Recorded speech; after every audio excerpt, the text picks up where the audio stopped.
And we're finally live. Good evening, everyone. Welcome to Holy Crap, the Vlogcast. Vlogcast comes from a skeptical point of view to answer some of the questions of why. This Vlogcast started as a combination of spite and the Streisand effect when some people on Facebook that I've known for a long time from high school went and posted stuff that was completely erroneous and not factual and said that that's the way that they want to do Facebook, which is just fine because posting what you want on Facebook is the way to do it. Then got upset when I posted stuff on Facebook that I wanted to, which is the way that I wanted to do it, which was to correct them. Sometimes we just want to follow through with the whole adage that sometimes the journey is more important than the destination. I'm known as Shujin Tribble all over the place. You can find me on G+, Facebook, Twitter, all over the place under that name. I was born to a Roman Catholic family in Brooklyn, New York, raised on Long Island. I currently reside outside of Buffalo, New York, and I'm an unabashed atheist. For those of you that have been watching for a while, yes, we have a full contingent all back on camera again. So, as usual, starting out to the west in Canada, good evening, Dallin. Good evening, folks. After a bit of a hiatus, I'm back. Known online as Dallin, born and raised in northern Canada, born to a Lutheran family, but religion was never not really drilled into my head when I was younger. I was always encouraged to keep an open mind and always learn. That has served me well in my personal and professional life thus far. And up until recently, I was a very live and let live kind of guy until I saw what, well, religious fundamentalism was starting to do to my friends to the south and was starting to encroach in my own homeland. So then at that point, I decided it was time to take a side, and I chose the side of reason, rationality, and atheism. Moving to the east into Ontario. Heretic Woman, good evening. Good evening, folks. So I am, of course, in Ontario, Canada, born and raised here. Started out in the United Church of Canada, which was reasonably liberal for a church. But then I made a lame move and joined a Calvinist sect for a while. I don't recommend it. I've been an atheist now for 26 years. It's the right way to go. And I try to be all over the internet because, you know, that's cool. And people learn stuff, so. Moving to the south of me at this point. Good morning, Joey. Is it morning already? Howdy, folks. Howdy, folks. Name's Joe. Was born to a Roman Catholic family in Chicago, Illinois. Spent 8 years in the military, and now am living in Pittsburgh as a designer, an atheist, and the wonderful wellspring of political incorrectness for this show. One of many. Moving to the southeast. Good morning, Unrenown Tech. Good morning, everybody. I'm Unrenown Tech, UT for short. Was raised in upstate New York by family members who had different religious beliefs, so I come from an interesting background. I have both a Jewish and a Catholic upbringing. I practiced Catholicism for a while, studied several of the religions like Hinduism, Buddhism, but not studied as in practice, studied as in like you would study a novel or, you know, an encyclopedia or something.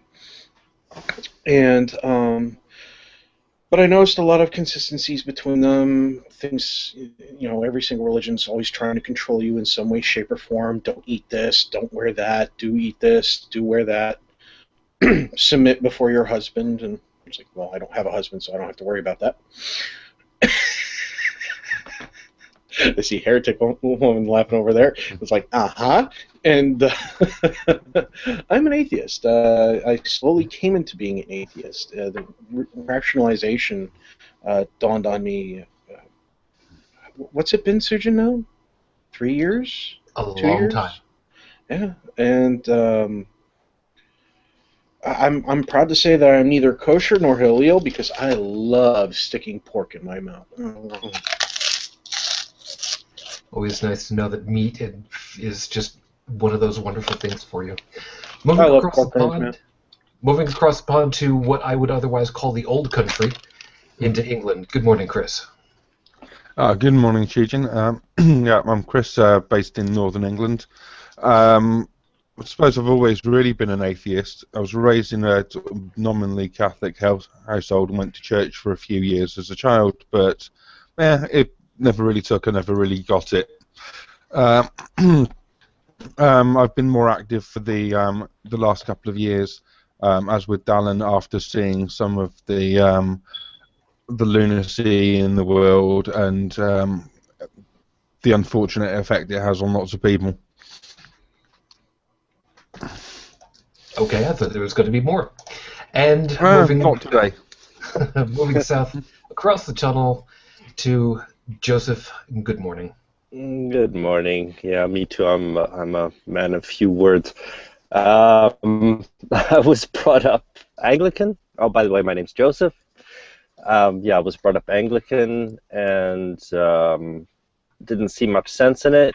And then I started slowly to become atheist until I was around 25.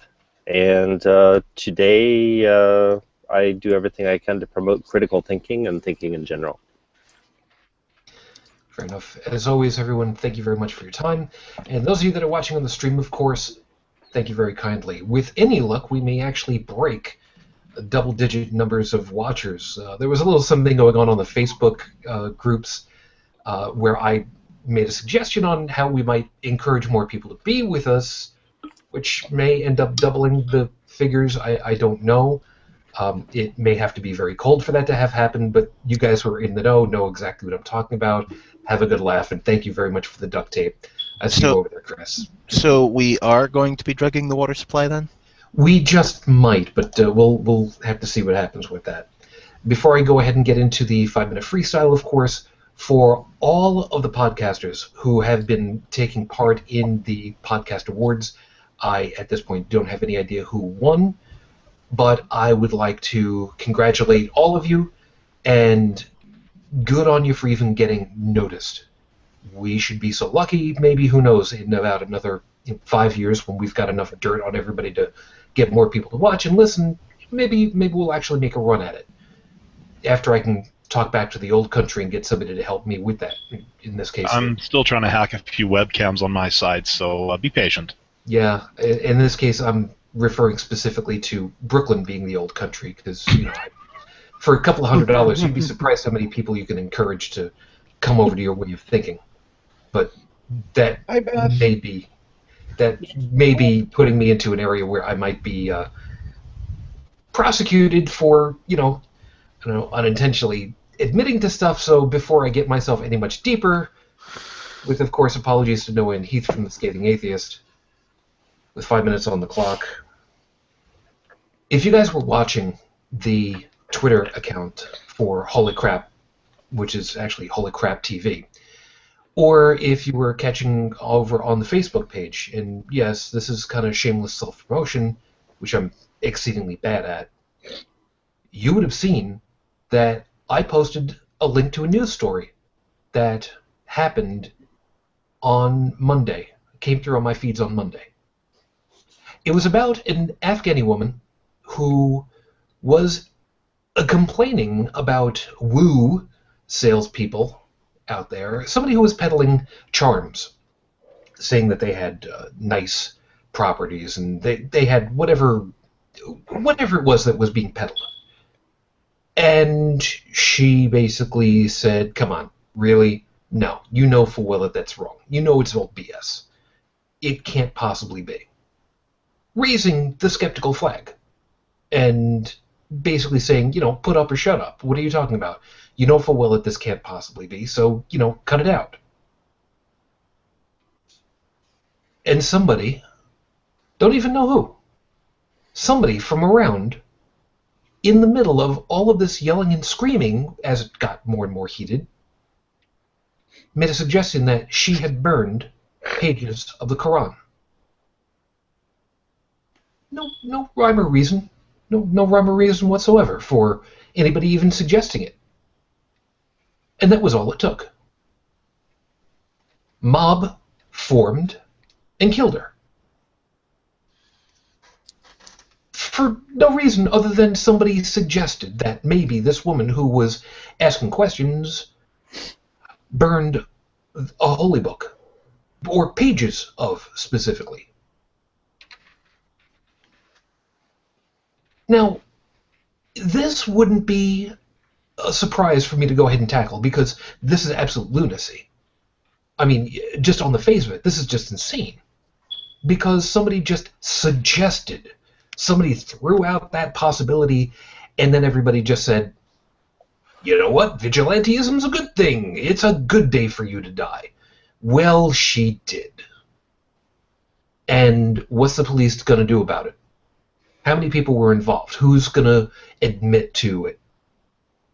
Oh, that's right. Some people just might admit to it, proudly so, and say, "What you going to do? This was a religious thing. It was a holy thing. So you have no authority over this." And they could very easily get away with it. There's as far as I'm concerned, at this point, a 50-50 on that one. But then Chris went ahead and sent a link over to me about a different news story, where a Pakistani mob killed a Christian couple over perceived blasphemy. Was it real? Was the charge real? Were they guilty of? Does it matter? They were killed out in public, in the street. The woman was wrapped up in swaddling, effectively, so that she would burn quicker. Her legs were broken. Both of their legs, if I remember the story correctly. I just looked it over very quickly, and I can't even read it now. Were broken. Their legs were broken by the mob so that they couldn't run away. They were killed because somebody suggested maybe they said something wrong. There are news reports that have continued to come in of infants who are born into Jewish families that are battling sexually transmitted diseases. Herpes. Why? Why does this even need to be a thing? Do I need to talk about these items in particular as isolated events? No, because then I'm going to have to bring up Indiana and the idiocy of the religious allowance for people to be bigots and discriminate. I don't need to touch on all of these individually. I don't need to. You don't need me to. All you need to be reminded of is this keeps happening over and over and over again. The worst part about it is, the absolute worst, we know why it happens. And maybe just a minor second to all of that. Maybe not the worst part of it, even from that, but almost as bad. Is that it keeps happening. Doesn't need to. That, to me,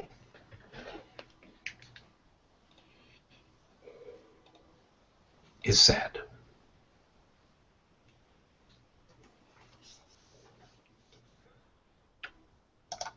This is episode number 58, and this was suggested by Unrenomer of Censorship.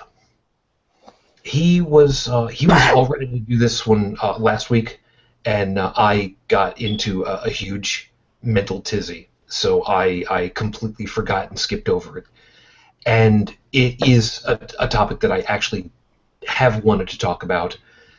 There are a lot of offshoots to this, and Tech and I had talked about a couple of possibilities of stuff that I would like to have been able to get into that probably is not good for us to go down specific rabbit holes.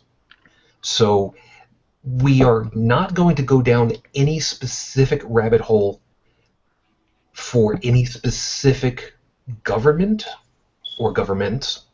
We may end up touching on a couple of items that are bad, annoying, lunatic, but if we don't hit your specific, please don't be upset about it. It's because there's a lot of different areas we could go down, and I want to try to hit as much as I possibly can. give an example of what we're not going to talk about. We're not going to talk about Turkey saying that we're going to ban Minecraft because it's too violent, because that's just dumb. That's just dumb as hell. Anybody else heard about that one, by the way, really quickly? Joey, I see you over here. Look at you. You're shaking your head so hard. You've got like vapor trails. Well, it's because I've got myself muted so that I'm not making any background noise while y'all were talking. I'm just saying, no, I hadn't heard of that, and I kind of find it rather ridiculous. I mean, what's so violent about? Oh wait, chicken cannon. Chicken Cannon? Chicken Cannon is way older than Minecraft. No. Never mind. No, in Minecraft, you can build a launcher that launches chickens across the map. Yeah, I know. You guys need to watch the Royal Canadian Air Force. Actually, what they're talking about though is live chickens in Minecraft. Well, as live as a pixelated piece of poultry can get. See, I would have figured they would have banned it because pigs and ham and. Oh, and you see, I thought it was the whole zombies and skeletons thing because that's. I don't know. No. You guys have got it all wrong. They're banning it because of dragons. When you start being able to kill things that don't actually exist, that intrudes on their, men in the sky. No, the reason why they banned it was snowmen. Oh, yeah, that makes sense. All right, with that Smokey and the Bandit reference out of the way, you 70s kids, you know what I'm talking about. We're going to move on now. So, Tech, since you brought it to the table, what area would you like us to start jumping off with first? Well, just so that the people who are watching, or the people who potentially watch this, understand what we mean by censorship, I've actually pulled up a pretty well accepted definition of it. So, sorry kids, it's education time. Censorship is the suppression of speech, public communication, or any other information which may be considered objectionable, harmful, sensitive, politically incorrect, or inconvenient as determined by governments, media outlets, authorities, or other groups or institutions. So that includes the general populace. And there are many ways to censor something. For example, when we went to, when America was involved in the Vietnam War, okay, at the end, we didn't win that. We lost in the truest sense of the word. There was basically a peace agreement made. Both sides, nobody admitted that they won, but for all intents and purposes, when you rack up the body count, the amount of money invested, and everything else, we lost that. And our history books reflect that. And when I was in high school, and my sister was in her senior year, one of the history books said that we won the Vietnam War. That is a way of censoring something by misinforming the populace. And when a lot of the parents found out, a lot of these same parents who had friends who went to Vietnam or went to Vietnam themselves, there was a public outcry, a small one, but there was one nonetheless, and the books got they didn't get those books again for anybody else for the next upcoming years or anything like that. Here's another form of censorship, this one deemed hazardous to public consumption. If you go and search the internet for the Anarchist Cookbook, usually what you will find now is an actual cookbook, as you would expect for making food, okay? And with different recipes, things like that, all that fun stuff. The original Anarchist Cookbook was a manual, actually it was more of an encyclopedia than anything, of ways to weaponize information. How to turn your microwave into a Herf gun, how to make thermite, how to use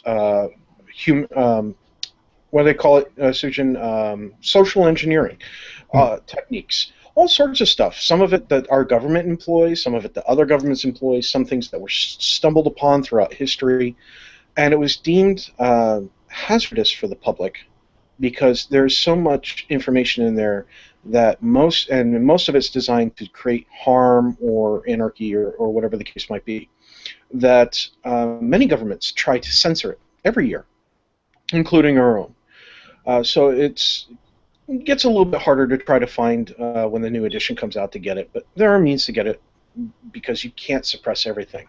But that's just another example. And I have read one of the versions of the Anarchist Cookbook, the original setup, from front to back. And I agree that there's just a lot of harmful information in there, and I know it.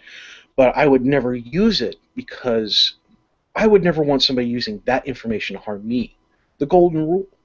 However, there are plenty of people out there that wouldn't. So I kind of understand why. And if you want another example of a government censorship, think of the Nazis back during World War II. They burned books. Did they burn them all? No. They burned the ones that they felt led in any way, shape, or form away from their agenda, from the Nazi Party. Not all Germans, because not all Germans are Nazis. That's a stereotype. It's horrible. It's outrageous. It should never be said out loud. Okay, but books that swayed away from Nazism, anything that encouraged art in another form from other cultures was burned or stolen and locked away. That's another form of censorship. So as we can see, it takes many, many different forms, and you're actually exposed to censorship every day when you turn on your television. Public channels have much more censorship going on in terms of the words that they can use and how they use them than channels you pay money for, because those channels have lesser rules. So censorship's all around us. You know, it's inevitable. Things that we deem that we don't like most people, the majority of people here in the United States of America, find child pornography absolutely horrendous. So it's censored, and there's laws against it. Well, hold on.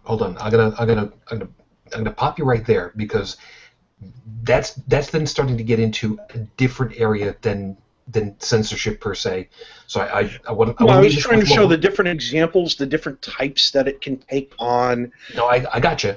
Reasons behind them. Yes, I got you. But at this point, that's crossing over into a different legality that I want to stay. I want to stay where we are with the censorship piece itself, as opposed to the legality, because that flip flops back and forth on a lot of different pieces. So we got a lot of different pieces that we're going to end up coloring over in this coloring book that we've got over here. But I want to hit this one that Tucker had given us, by the way. And Tucker, thank you very much. Appreciate it. Oh, that's good. Yeah, Tucker is asking. Tucker is the original Trailer Park Atheist, by the way. Hi, Tucker. So, Tucker's question on the Q&A, and by the way, if you're watching live, please, by all means, take advantage. If you are taking advantage of the Q&A, by the way, please don't be upset if I go through and occasionally weed out stuff that is not questions and answers. If it's social stuff going back and forth between you guys, I got no problem with that, but eventually I do need to trim it out so that we've got something a little bit better. I'll go as easy as I can on that so that messages get read, at least back and forth. So Tucker's question on us is, has anyone seen the documentary This Film Is Not Yet Rated? It details the crazy stuff that the MPAA uses to rate movies. Yes, I'm intentionally doing a little minor edit. I'm sorry. Well, it's just a personal tick right now. I will say, first off, I have not seen that, and it's been a long time since I've heard about it. So let me go ahead and throw it open to you guys. Well, let me do the North American contingent first, because I know full well in outside of the U.S. there's a big difference. So, Joe, have you nothing? You don't remember that guy at all? Well, sadly, no. I just haven't seen that film. So, okay, Tech. I don't know if you know anything about this guy. I've heard the title, and I heard that it went well with the Independent Film Festival, or Sundance, whatever they call it, Sundance Film Festival, I believe it's called. Mm-hmm. It was a big hit over there.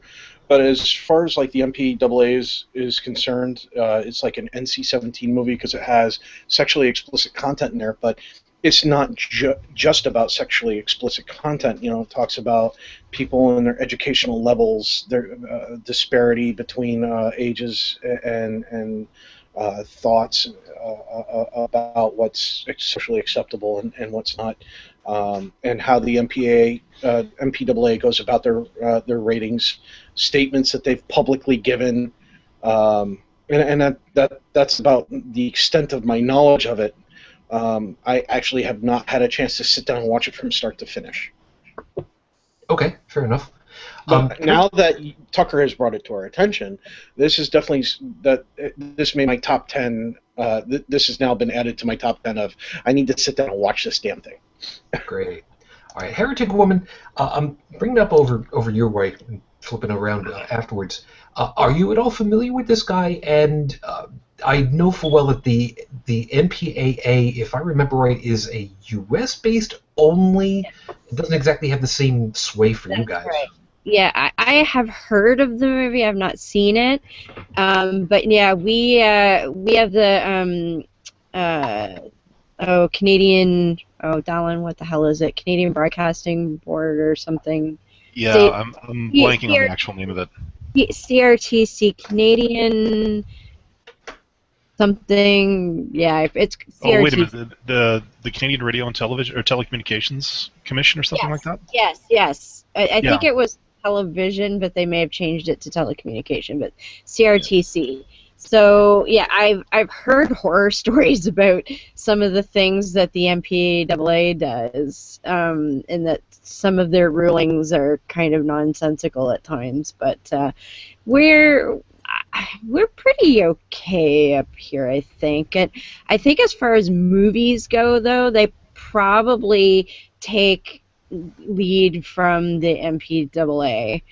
I can't recall ever hearing of us kind of saying, "Oh, we don't like that movie," or "You don't like that movie." Well, actually, The Life of Brian might fall under that, if memory serves. I'd have to look it up because I know there was a big kerfluffle about that in North America and other parts of the world, and I'm trying to remember if I think we were more accommodating about it than you guys were, but I could be wrong because I was very small then. I can't help but wonder if the reason that the U.S. had their, if you'll pardon the pun, their knickers in a twist, was it because of and I'm going to spoil this, was it because of the couple of full frontal shots or the actual content of said movie?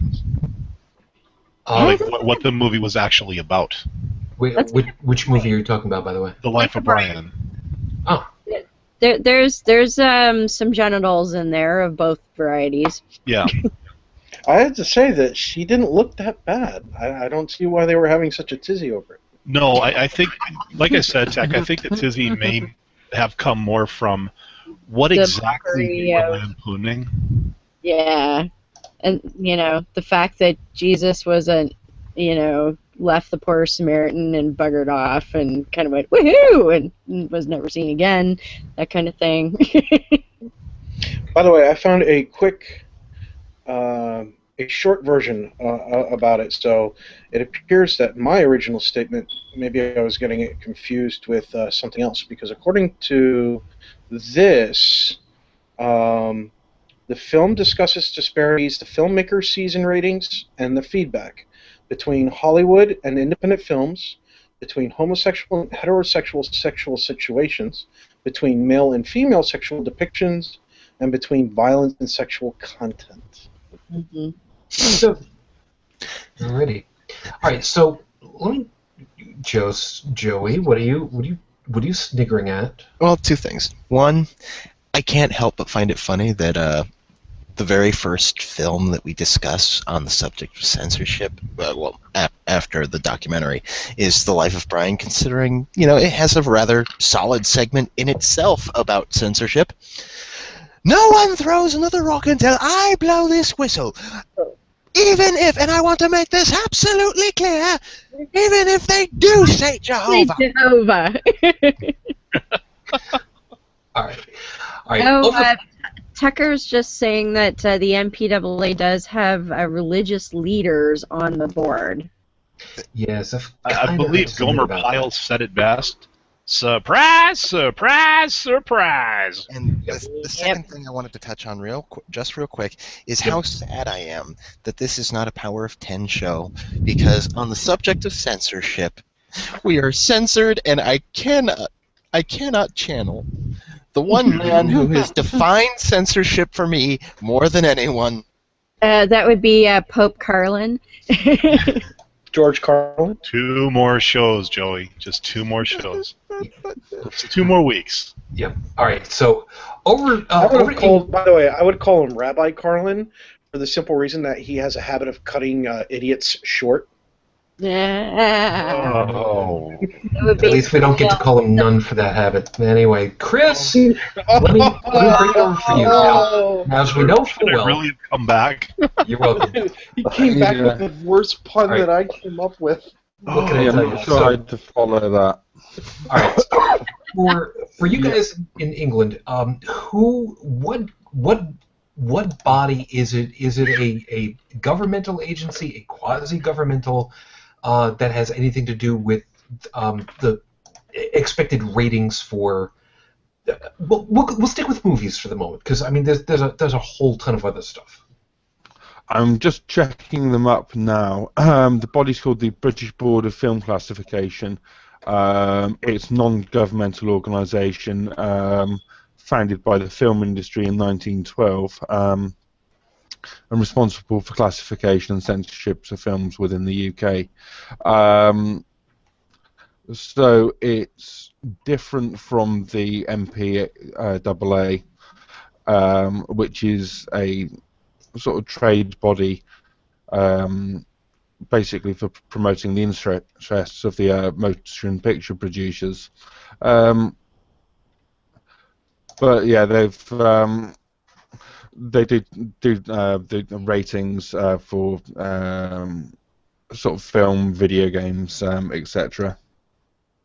Funny enough, the video games were also something I was thinking about, and unfortunately, it's one of those moments. I really wish I could just call up Jake for Wharton and just say, "Hey, you got 5 minutes? Okay, because the Australians with video game and the rating system was just a whole big thing." Joseph, same for you in France for you guys. Who is handling the ratings and what kind of thing do they have? Yeah, well, living in France, that movie that came out recently, 50 Shades of Grey, well, 12-year-olds can see it here. Wow. So, yeah. So Well, now hold on a second. Considering that the source material is effectively Twilight fan fiction that's just been given a new paint job, somehow that doesn't totally surprise me. Because anyway, going on. yeah, I've only heard about the book, so I don't know about the content of the movie. But I don't know who takes care. I can look that up for you, but I don't know who really takes care of the movie censorship. Okay. While you're doing that really quickly, something that was mentioned that Joey just mentioned. For those of you that are not specifically familiar with the show, I had set it up intentionally so that every 10th episode we cut loose and we don't self-censor ourselves. We try to keep it to effectively a PG-13-ish expectation, where basically meaning if you are under 13, you really should have somebody, of an adult nature with you to discuss and make sure that you actually understand what's going on.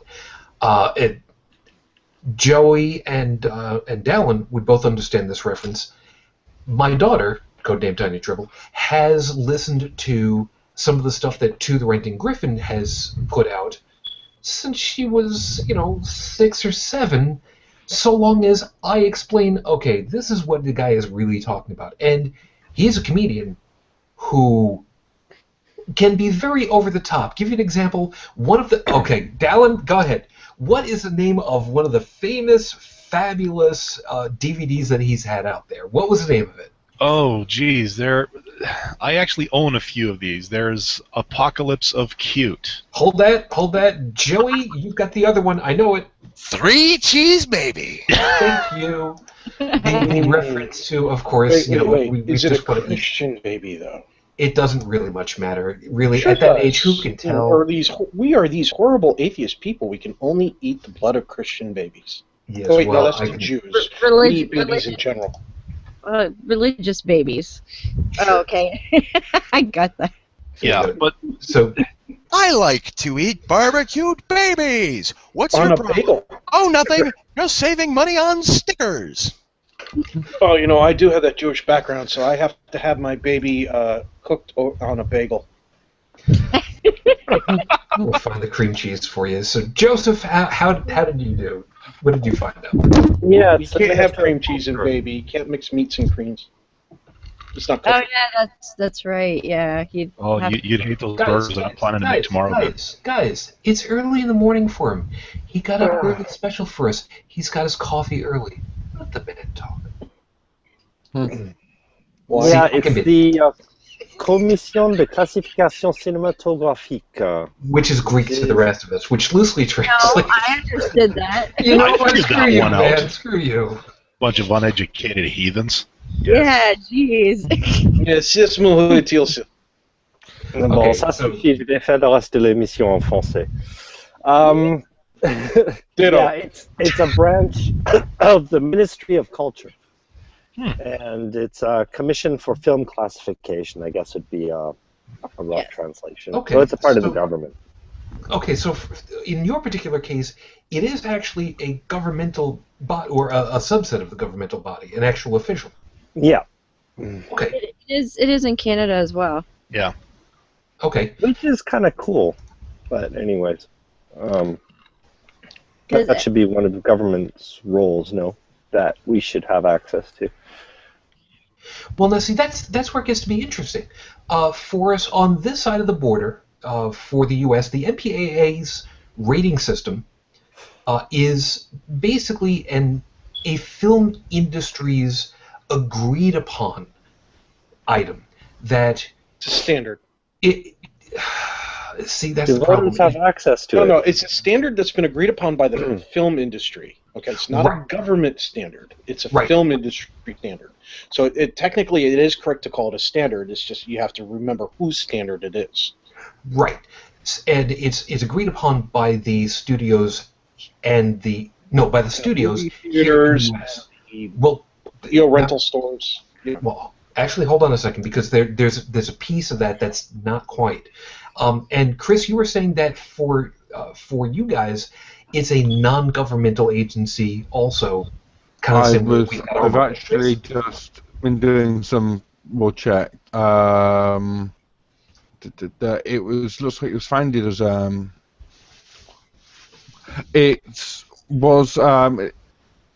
so I'm not quite sure exactly what it is, but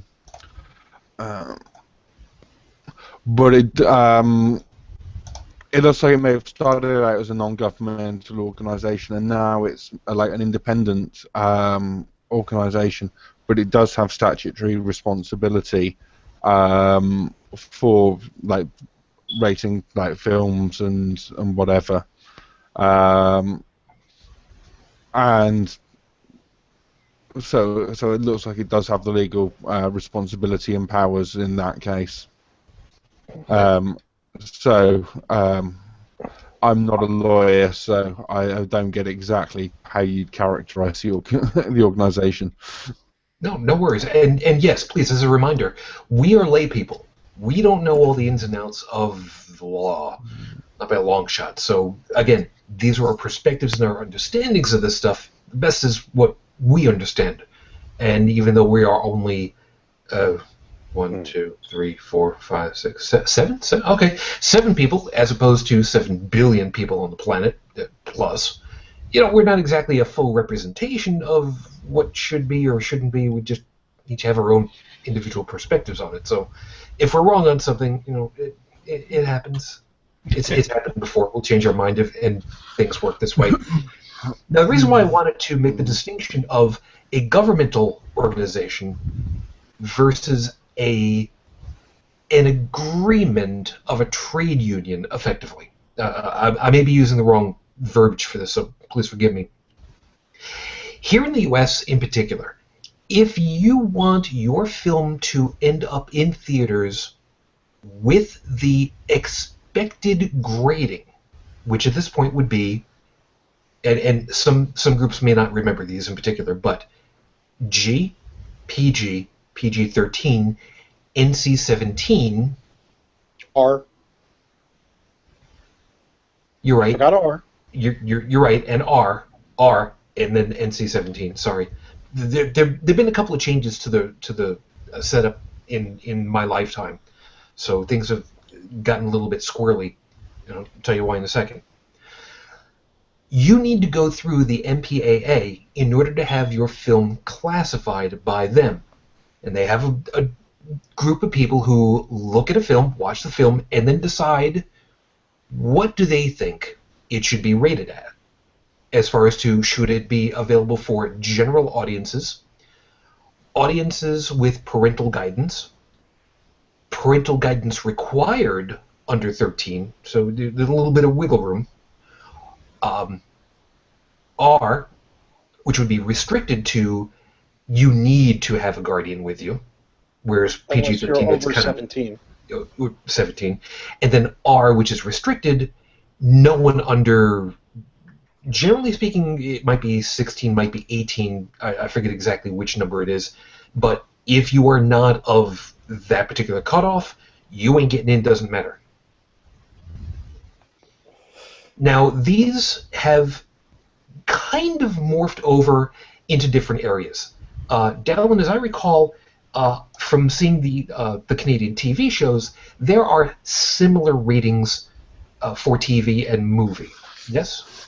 Yeah, and while I'll admit it's been a while since I've actually watched so-called regular TV, actually now you do have a little ratings thing that pops up in the corner that will tell you what the rating for it is. It could be like C7, youth, mature, that kind of stuff. So it's getting, I want to say it is getting more complicated these days in terms of even the TV shows now are having their own individual ratings, and yeah, it's I'd almost say we're almost starting to micromanage it. Yeah, to a certain degree, but and Heretic Woman, I want to hit you also because you're closer to Toronto and to your country's capital, and I bring this up for a reason. Which is not Toronto, I just want to say. That's right. That's right. I'm bringing this up for a reason. Toronto is one of the biggest cities in the country, and it's a gorgeous place.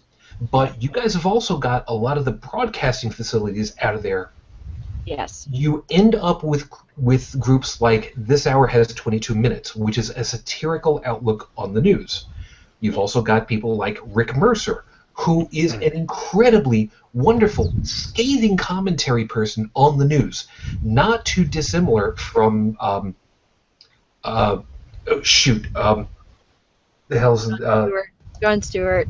Jon Stewart, yeah, thank you, I couldn't remember his name, who is able to actually talk directly with the people on Capitol Hill for you guys. Yes. Yes, quite amusingly. Yeah. Well, yes, Alan? Yeah, I can break in here on one thing. Just give me a second here. You mentioned This Hour Has 22 Minutes, and it actually brought up one of the more famous episodes that I recall. And Rick Mercer actually got his start on that particular show before he split off and did his own thing.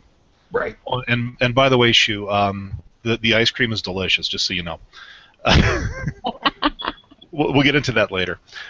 But anyways, it was Rick Mercer and Greg Toomey, one of the other people on 22 Minutes. They used to have a bit called The Right Answer. And it was these two guys going back and forth, and they had one of those chess clocks in between them. You know, where you make a move, you slap the time down, that kind of thing. Now, I can't remember the entire content of what they were talking about. Give me a break. This was 10 years ago. But Rick Mercer said, well, maybe just me, but I would normally call that 2 balls and a dick. Bang! Jon Stewart is still bleeped on the Comedy Network, as I recall, and so is Stephen Colbert. Was. Yes. It was. So, yeah, I'd say as far as, certain pieces of censorship, maybe we're a little more liberal up here. I think we are a tiny bit. Yeah. Then there's also, Kids in the Hall, but that's another story entirely. Oh my god. Love this guy. So, Joseph, what I was just talking about with Rick Mercer being a person who can do political commentary and has very, very open access to the parliamentary folks in Canada, and you would remember a good portion of that, I'm sure. Is there anything quite like that where you guys have that kind of satirical look on the news and have that kind of access to the government people, to the best of your knowledge? I know that local TV is a dying medium, really. Yeah. Kind of. I don't really see where that's going, but what do you mean access to the government? Well, let me give you a perfect example. With Jon Stewart, he has people come into his studio and they talk, they do their interview. It's a whole comedic thing, and okay, you know what? People get invited, and all right, whatever. Whereas for instance, with Rick Mercer and for a lot of the commentary guys up on that side, they will go with their camera crews, they will go with everybody and have very open access to the people in government. And it's not exactly adversarial, but they get the opportunity to be there, have fun at each other's expense. But there seems to be very little. We need to make an arrangement for you to come in to see us. Versus, you know what, we just happen to be in the neighborhood. We want to do some time with you and do stories. How's that? Okay, yeah, it's pretty closed here, the government system. Access to the I guess the equivalent to the House of Parliament. Yeah, it's a lot of that doesn't happen here. No. It's like, who was the character on this hour who dressed up like Lucy Lawless and then would go to Parliament in her... It's so funny you say that because I was just queuing it up. Oh my gosh, she's Give me 1 second here. funny. Yes, one of the commentary people did definitely not look like Lucy Lawless. Did get into the whole thing. I know what you're talking about. I saw that for a while. It was Marg Delahunty. Yes. Unfortunately, my screen share is not working right now, but she definitely should not have been wearing something like that. But she would dress up like Lucy Lawless from Xena Warrior Princess. Yep. And she would invade Parliament Hill, sword and everything, and she has gotten everybody. Yep. Like we were talking to Jean Chrétien back in the day, Stephen Harper multiple times, a few of the anchors from CBC. The picture I pulled up, which unfortunately, like I said, my screen share is not working. Apparently, she went after Rob Ford. Oh, why? He did enough to himself. Yeah, but you see, here's the thing. They made a song about it. Yeah, I know. Here's the thing, guys. Our members of government, at least the more prominent ones, they see these people coming and they're like, well, you can do one of two things. You can either be a jerk and really mess with and really like show them out and all that, or you can dive in and do a big PR thing and pull it off. And one prime example of this took place on Royal Canadian Air Force a few years back. We had two people done up as Pamela Wallen, who is a well-known TV anchor. Yeah, Heretic knows where I'm going with this one. And then we had another guy done up as Jean Chrétien. And the only reason he got away with it is because he does a really bad Quebecois accent. I mean, like, extremely bad. Not very different from Jean Chrétien himself. Yeah, pretty much, actually. So, So they start their bit, and they're doing the thing back and forth. Well, all of a sudden, out of the right side frame comes Pamela Wallen herself. Tapped Luba Goy on the shoulder, says, "Let me show you how to do this, sweetheart." Luba walks away, and Pamela is now interviewing the fake Jean Chrétien. And they go back and forth. I mean, and it's perfectly natural. Here's the kicker. About 2 minutes later, out of the left frame, the real Prime Minister of Canada, Jean Chrétien, taps the actor on the shoulder. "I will show you how to do this." Okay, I'm not entirely sure if I was channeling Chrétien or Arnold Schwarzenegger at that point. I apologize. And then it just turned into like a 30-second interview between the two of them, and then that was the end of the bit. My point I could being, see Bill Clinton doing something like that, you know? yes. Yeah. Yeah, but think of it this way, Tech. In office, he got close to people. He had no problem talking to the average person, you know? Well, So mean, I look could at, see him having done something like that. Yeah, but Tech, look when he was running. What's the most famous thing he did when he was running for president?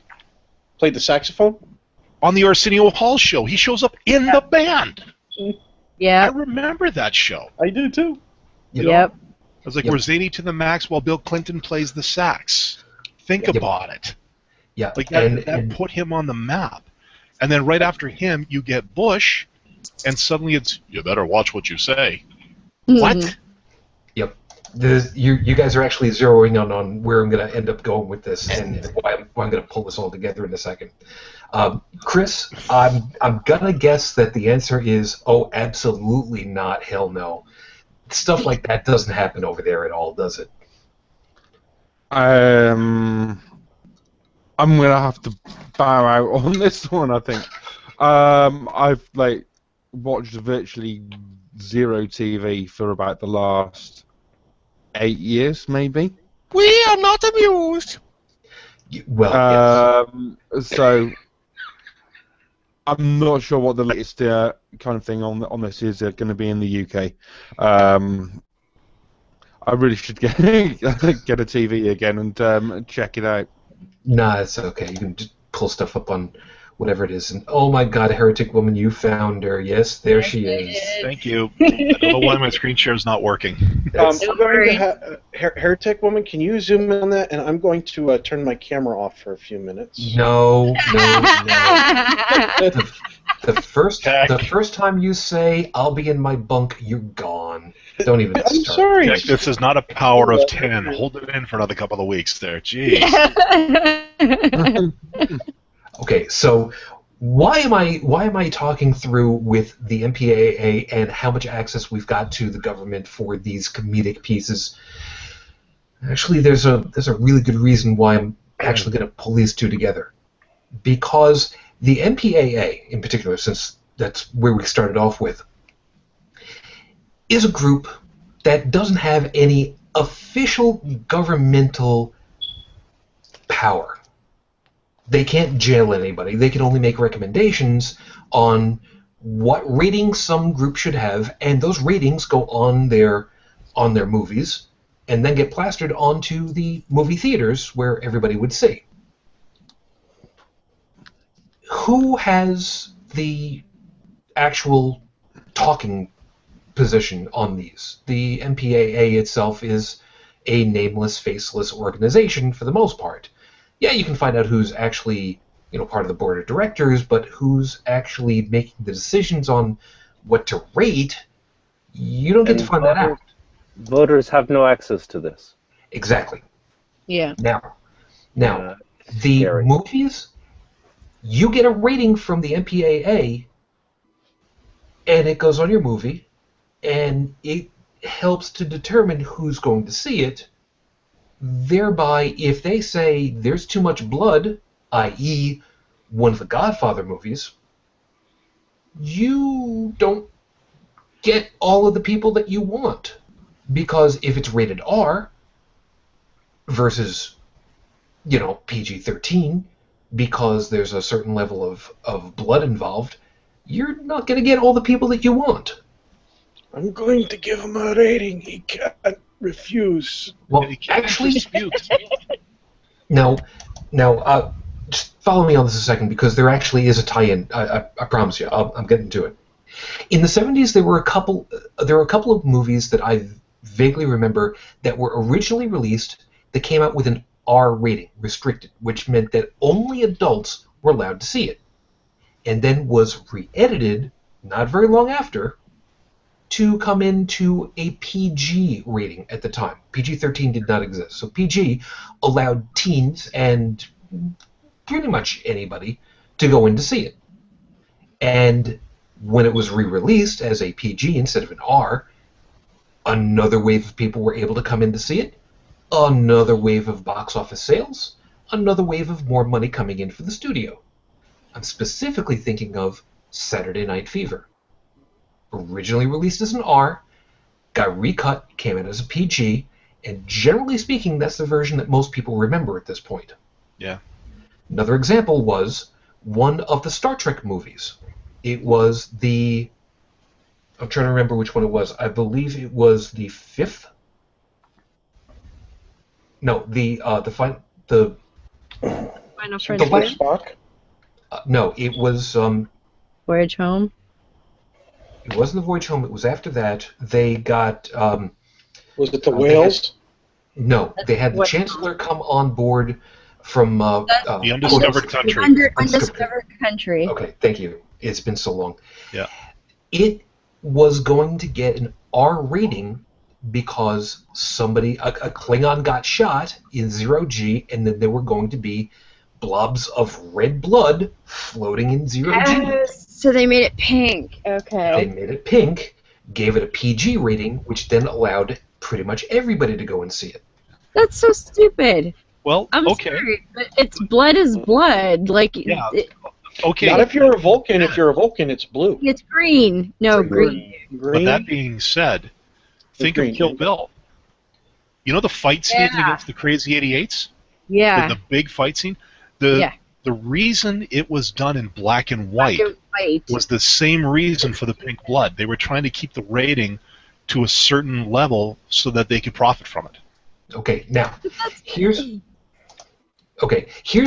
where the tie-in comes in. Why I wanted to talk about the government having that kind of ability to mock and play around with the government people versus the MPAA. Nobody knows who is actually on the sitting down, I'm going to watch and I'm going to rate and tell you what I think it is group. It's what would otherwise be considered a double-blinded group. You don't know who it is. They don't know who everybody else is. They just get the information, they bring it back, and they tally all the information, and boom, done.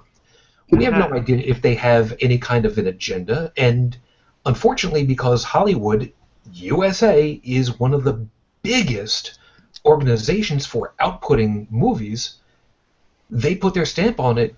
Generally speaking, it gets rubber stamped all over the rest of the world. And that really determines who's got the ability of seeing.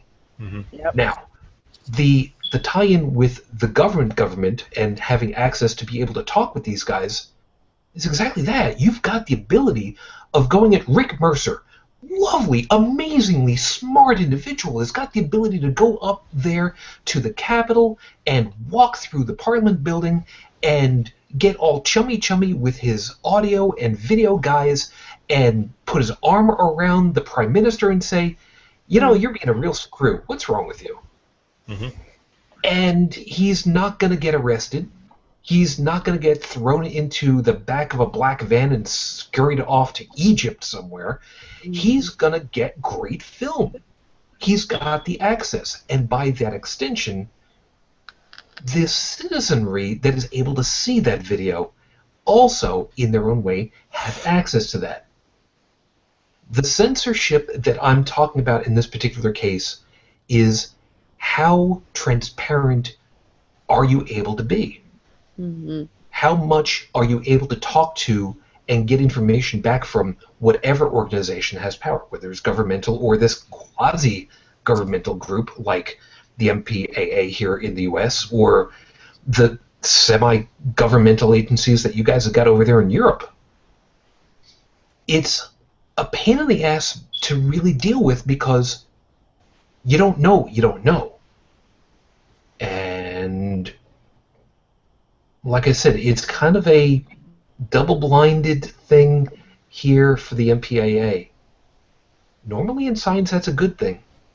I don't know that that's necessarily always a good thing in this particular situation, though. I would be... Yeah, I'd be careful with that term, double-blinded, though. I don't think that really applies to... No, but I think what Shujin's talking about is that, he said it before, basically it's a faceless institution.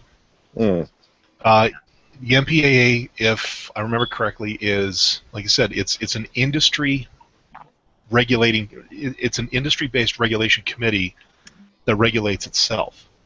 Therefore, it is accountable to no one on the general public. Yeah. It's only accountable to themselves. Therefore, their interpretation of what a movie's rating is based on a closed system, like their own enclosed system. They are accountable to no one except themselves. There is no external input from the people. There's no democratic process that says, we don't like the way the MPAA is going, therefore we're going to vote certain key members out. It doesn't work like that. And kind of in a way, I'm glad for that. Let me finish. The reason I say that is because if you did open that particular group up to the transparency of, let's face it, the American public, think how fast Hollywood would change. It would have to change so many of their movie contents. And think about some of the lobbyists that you've currently got in Washington. Mm-hmm. And I speak mostly of religious, pro-white, pro-heterosexual.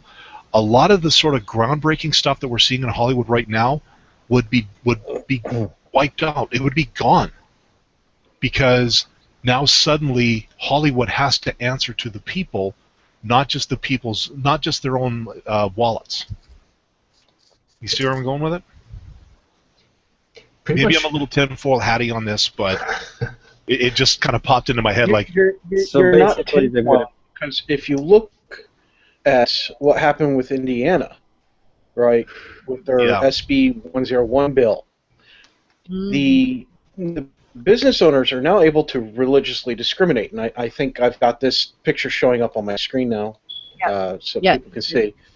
And what's going to happen is you see businesses pulling out, you see a ton of negative reaction, but those are the ones who are able to do so. And like Donald's saying, if the MPAA was a government entity that had to respond to the public voters, and they had their jobs were dependent upon people voting for them, the religious fundamentalists are very good. Well, most religious organizations are very good at getting people together and getting them out to they'll bus people out to the polls in a heartbeat, and they would get them voted out. And suddenly, it's movies like The Life of Brian suddenly becomes an NC-17 movie because it has a naked woman in it, period. Well, and it had because to it be nice screams as well. blasphemy. it did have a piece. All right, now there's a piece about this that I wanted to cross over and hit, since we were talking about the movie industry and censorship, and this is a piece where I was saying before I didn't want to cross over and weave the streams together, but I'm going to go ahead and I'm going to do it. Would you folks, and you guys who are playing at home, feel free to go ahead and join us on this one. I didn't set this up with anybody, but it just kind of occurred to me. Would you all please take a look at the IMDb listing for the I believe it was 1979 movie Superman with Christopher Reeve, and please tell me what rating it currently has. Anybody, feel free to just follow that up as quick as you find it. I know it's dead air, but there's a reason for it. That's the original Superman? Yes, From the original 1978. 78, I'm sorry. Yeah. It's rated PG currently. Yep. Okay. So, here is my question for all of you on the panel. And all of you who are playing at home, I want you to think about this one a second. Hey, Miss What? Christopher Reeves. What rating would you give a movie that had a full male frontal nude shot of a prepubescent boy? Ooh. There is my question for you. Who would like to go ahead and, I was going to say tap on this one, but no, that's the wrong name for it. Who wants to go ahead and throw out what they think should be on something like that? I hate to use this particular argument for this because I'm going to come off sounding like an apologist. And for that, I do apologize. Yes, I'm choking on the irony, all right? And you're Canadian. You're Canadian apologist already. Yeah. Sorry. All I see, like, the way I look at it is, the original Superman 1978 had that. But I want to say there's an element of context here, and I know that's a terrible word, especially when we're talking about, especially since how we've seen that word used in so many different arguments. But contextually speaking, this, like, it was not portrayed in a sexual way. It was not portrayed in any way that suggests that, something bad is going to happen or something uncomfortable is going to happen. So, to me, the PG rating for the first Superman movie, yeah, I can kind of see it. Actually, let me 1 second here. How about this? I'm a father with a boy. Mm-hmm. My son is 9 years old. And when I first saw that movie in my young adult life, it didn't bother me. And because, like Don said, it was basically all about context. You have an alien who happens to look like us, very much like us, who has just crash-landed on our planet and gotten out of his pod, and the parents didn't wrap the child in any clothes. The child is superhuman, powered by our sun, and therefore things like cold don't affect them. So getting out of that pod, heat, cold, it'd be as if we went outside and it was body temperature. We would be completely comfortable without any clothes on, minus, sans all the societal taboos. Assuming nobody's around, you can't be seen. You get all rid of those taboos out of your head. If it's body temperature outside and you walk outside and you have no clothes on, your body's not going to react poorly to that. So this is what's going on in this kind of a scenario. Okay. And once again, it is a context. It is context in this respect. Let me throw this one at you. Well, hold on. Chris wanted to get in. Go ahead. If I may play devil's advocate there, Tech, had all of that been established in that film by that point? No. No, it's not established because of the simple reason being is that when the movie makers made it, they already knew the history of Superman. They already understood Superman. So what they did is they went into making the movie with assumptions, and that was the mistake. Yeah. I know the character was already a pre-established character. So. Well, Yeah. And Superman back then was really well known. I mean, But coming to someone like me, I've never ever read comic books. I know who Superman is just because he's very well known everywhere. But I like what you said. Dallin said, "Powered by the sun." I'd never heard that before. I didn't know that he couldn't feel cold and all of that other stuff because I'd never read Superman. I don't know any of that stuff. I can feel it. It just doesn't affect him. Yeah. I know. His cells absorb sunlight energy. Yellow. But like I'm saying is, all I know about Superman is that he's really strong, he can fly, and can't see through lead or some shit. Like, Yeah. that whole Now let me reason throw. why he would be naked would not make any sense to me. Yeah, let me throw another little piece out here for you from Sure. IMDb. Man of Steel came out 2 years ago. It's the reboot of Superman. Hmm. That also has a picture of, okay, not prepubescent, but a baby, Yeah. completely naked and covered in birth, as To the Ranting Griffin once said, still dripping birth sauce, but has a PG-13 rating, according to IMDb. Yeah. Now, the only reason it has a bit more, I would say a bit more of a rating, is because, well, they did kind of blow up 3/4 of a city. Like 2 people blew it all up, and there was a neck snap and a couple of fatalities here and there. But same thing. Yeah. You've got something. You've got a scene, a very small scene, of a completely naked child. And once again, it boils down to, like you pointed out, context. But the other elephant in the room that nobody's brought up yet, which surprised me, is society's acceptance. That was actually where I was going to be going. Yeah. That's where I've been waiting to go. Yes. On this kind of thing, in sort of works of art, film, pictures, whatever, TV, whatever, I don't see why nudity itself, sort of non-sexual nudity, should really be a ratings issue if it is in a in the correct context, or it's like incidental. Yeah. You hit the nail on the head right there, Chris. Yeah. You say And- non-sexual nudity. Unfortunately, with religious society these days, if it's nudity, it's sexual, and if it's sexual, it's bad. Therefore, yeah. Yep. And children already know what at least one human body looks like.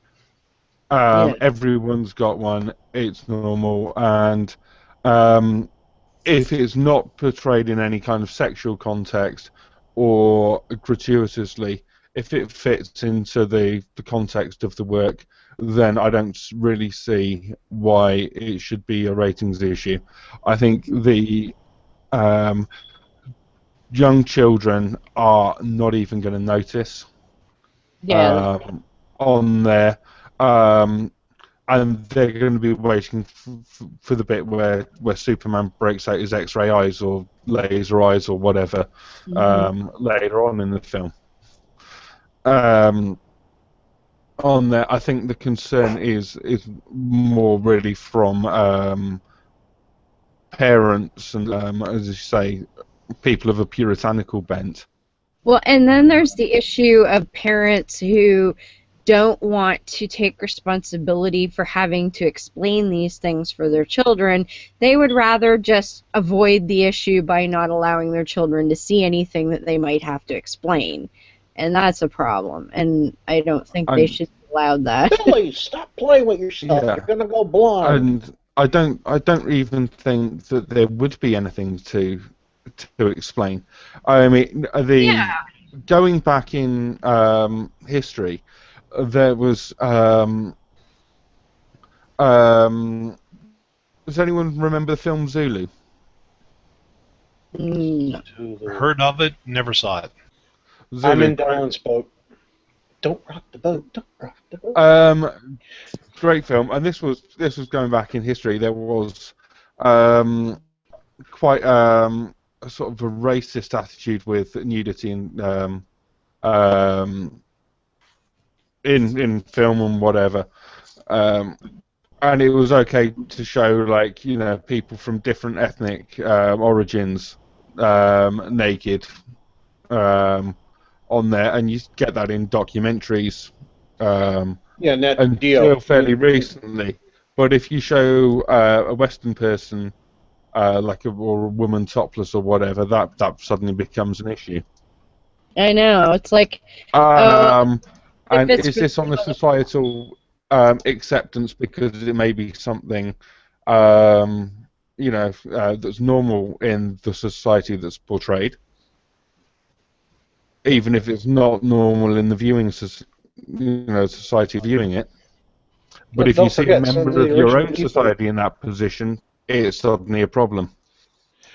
Don't forget, here in the States, the original people who settled here, and I'm not talking about Native Americans or any of that. I'm talking about what we have in our history books as coming over from the other side of the pond, were mostly Puritans, and that kind of mentality stuck as they settled.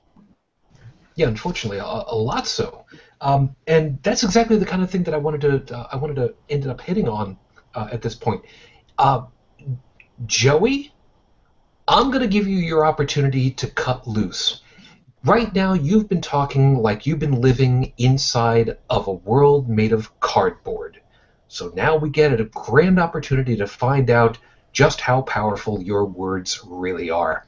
Yes, some people actually know what I'm ripping that off from, and you know what? Good on you, because that wraps up with Superman. We'll talk about that later. Joey, what are the famous 7 lines that Mr. Carlin has said would never see the light of day, and what was the context? It was, no, wait a second, it was oh shoot, it was... I thought it was words. Yes, 1973, I think it was. 1 second, I'll get you that exact information just so that we have reference. Get that in just a second. Don't forget, boys and girls, sometimes a cigar is just a cigar. Yep. 7 dirty words. 1972. Yes. It was probably 73 when it got into a big tizzy over it, but The anyway. Canadian get it first. Damn, it must be those lack of bandwidth caps up there. No. Canadian is drinking coffee, is caffeinated, moves faster. Okay, so... Oh, and before Joey gets in, screw you, Manning. Joey, elucidate, would you please? Well, Plan comes together. I believe what you're looking I'm sorry. for. I'm sorry, believe by the what way. you're. Go ahead. Wait, as fair warning, normally we would not do this, but if you have a problem with the following list, fast forward by 15 seconds. Proceed. Or more. Or don't pause forward by 15 seconds. It might do you good if you have a problem with it. First, Here's the thing, he's quoting.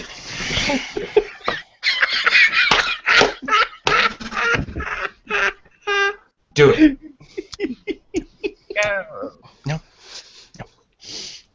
Okay, for the general public, bleep, bleep, bleep, bleep, bleep sucker, mother bleep, bleep. Now for everybody else, it's time to get the kids out of the room, folks. Shit piss, fuck, cunt, cocksucker, motherfucker, tits. Now, Mr. Carlin basically said that these 7 combinations of syllables were never going to see the light of day in the U.S. on TV, was it? He said?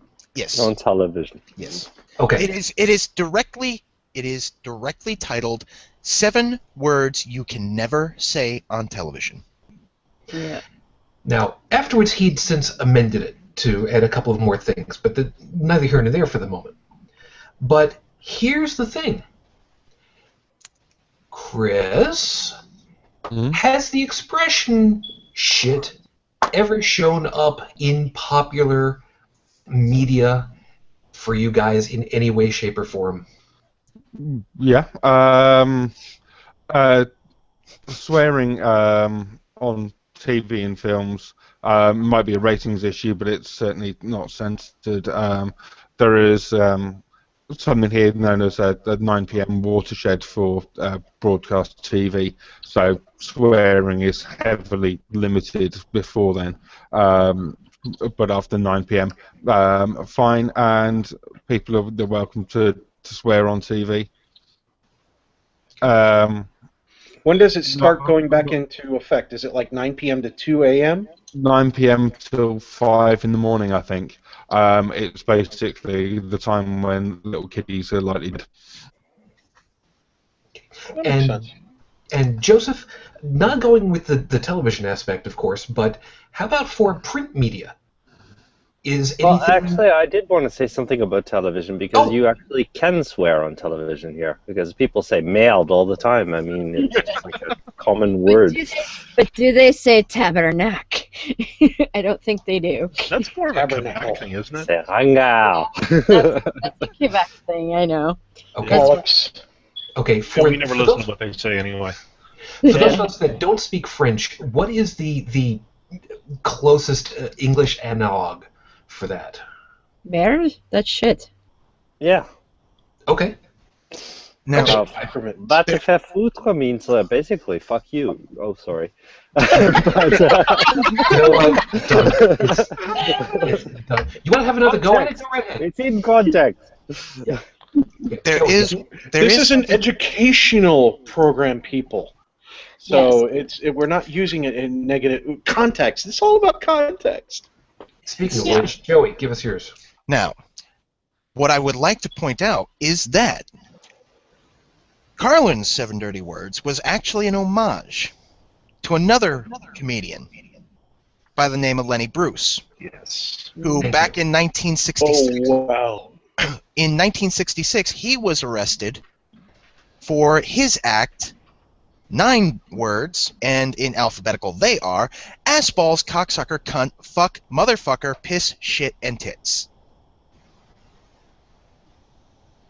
Now, Lenny Bruce, who died also way too young, was a brilliant commentary artist in the day here in the U.S. He was arrested for basically saying things that pissed off the local rabble. I guess the only way to really put it, because people were yelling and screaming for him. As soon as he gets up on stage, arrest him for, you know what? We'll come up with something. Yeah. Because words, and that's what it came down to. The context of the day makes a huge difference as to what's going on. And by the way, I almost forgot.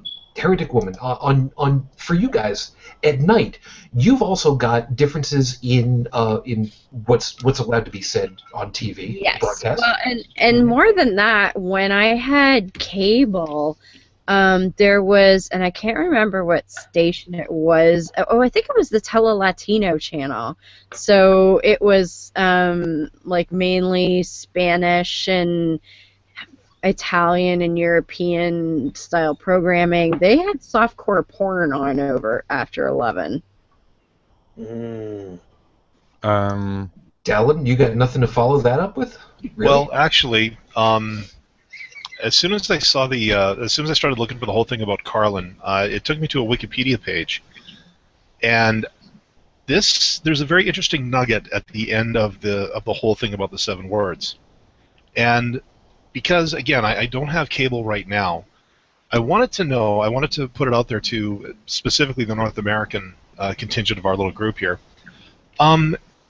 Has the language been getting, like on mainstream TV, has it been getting, for lack of a better term, a little more vulgar as of late? Yes. Like it's getting a lot looser with the words?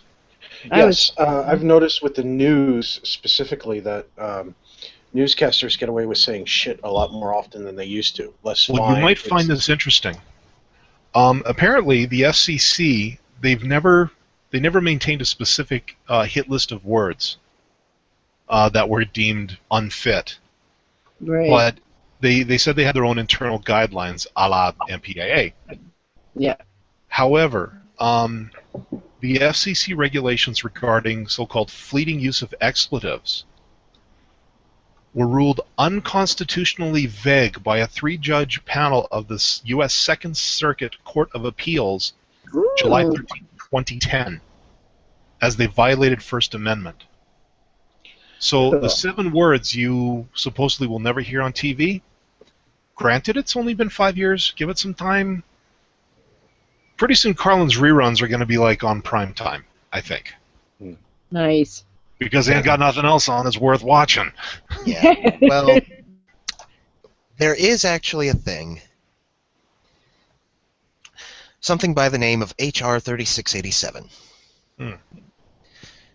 Introduced December 8th, 2003. It essentially designates a list of words to be considered profane in U.S. code. The purpose of the bill being, quote, to amend Section 1464 of Title 18 U.S. Code to provide for the punishment of certain profane broadcasts. In the text of the bill, the following 8 words are specifically mentioned: shit, piss, fuck, cunt, cocksucker, asshole, and the phrases cocksucker, motherfucker, and asshole. And So there you go. If you want another example of censorship with regards to the news, for example, when you watch American newscasts and it says live, they're broadcasting live, they're not actually truly broadcasting live. There is a multi-second delay that allows the control room to either block a feed or block a word, buzz it out, that sort of things. And we actually have the news channels when it looks like somebody is going to kill themselves, suicide, or even a murder in some cases. They will actually cut the feed. They'll switch it to the newsroom, they'll switch it to a test panel, whatever the case might be, whatever their backup plan is for that. They will actually get off of that because, censorship. Much more so than words. You'll hear more words slip through on the news than you'll see of people killing themselves. And there was one politician who ended up killing himself on television. And the reason why it got here in the States, anyway. Yeah. I know that. And anybody who looks up on YouTube will actually be able to find it. And the reason why they didn't cut out is because, well, they didn't really have that kind of a policy set into play yet at the news level. And they weren't expecting it in the first place. Yeah. And then there was one recently in the last 5 years where a guy had gotten gunned down by the police because he was shooting back at him, and the news chopper had zoomed in enough that you could tell that he had gotten killed. And the newscaster's like, okay, cut it, and they didn't get it in time.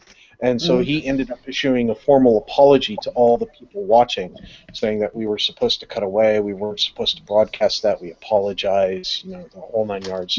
They want to at least give people a warning that there's going to be something, so they can turn away. Yeah. And sadly, this is actually something I wanted to cover in sort of news reports. Censorship of graphic images. We've all seen reports of various atrocities in the world where people have published videos of chopping people's heads off or hanging people or whatever. What's your take on the fact that these images, it may be self-censorship by the media, but they are generally sort of censored or edited? Do you think that's the valid thing to do, or do you think those should be shown in full? Well, let the other group go, because I'll finish on that one. Fair enough. That is a really difficult one, and that is something that, as host, I was actually going to get very close in onto. And I'm going to dovetail onto yours and put them both for everybody. That exact kind of thing. And I'd also like everybody to also consider January 28th, 1986, when we lost the Space Shuttle Orbiter Challenger. Oh, yeah. Yeah.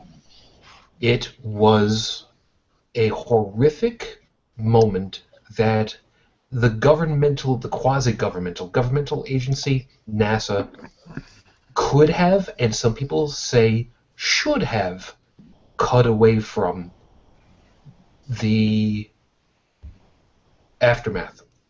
I don't have any other word for it. It played freaking constantly for days afterwards, over and over and over, and hammered it home. Those of us that lived through it know full well how horrific it was, how heartrending it was.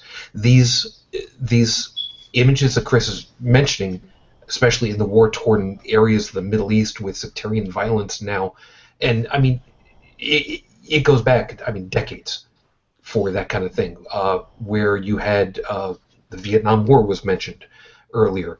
You've got the Houthis and Tutus in Africa that were hacking each other. I may be mispronouncing it and forgetting the names right, but there have been these kinds of things. Ruby. And more recently, you've got the falling man at the World Trade Center. Yeah. Yeah, exactly. The guys jumping, which was shown for days, Ever. kind of thing. Ever.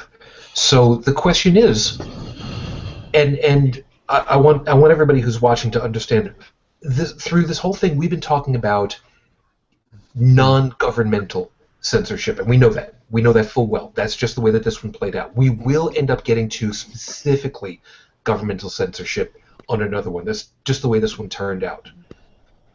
So, to I guess as our last pieces,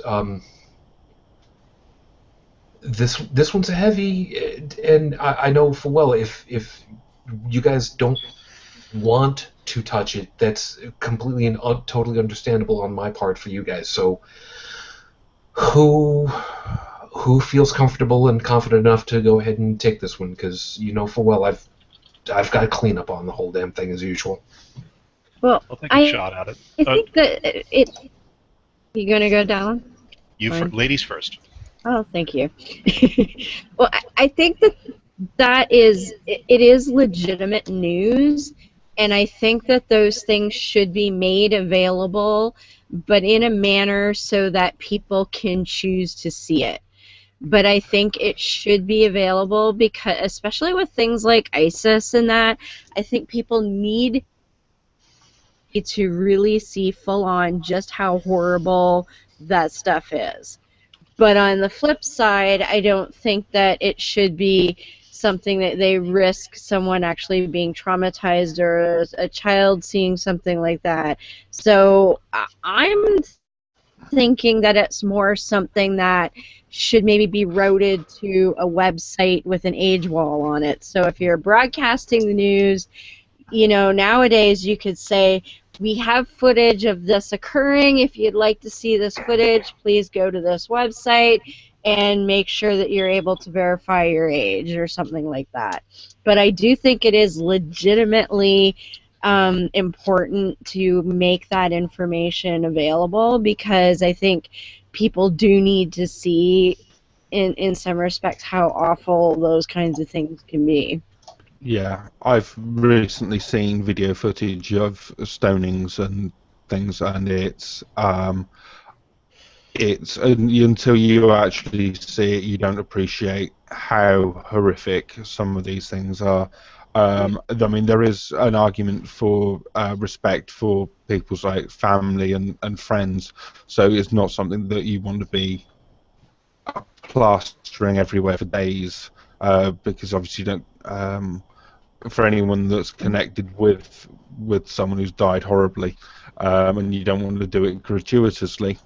But I think, as Heretic Woman says there, it is legitimate, and you can and it's sometimes the only way of getting the full impact of what's happening out there.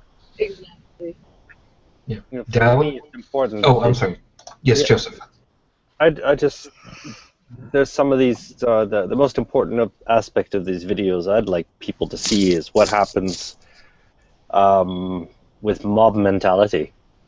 Yeah. I mean, that's the most shocking part for me, is the fact that there's so many people around watching it and actually participating. And when I was talking to Ali Rizvi on my show, he grew up in Saudi Arabia, and he talked about when he was there in the areas where they had punishment. One of the things that he said that we don't really appreciate here in the West is how people get excited about it and congregated there.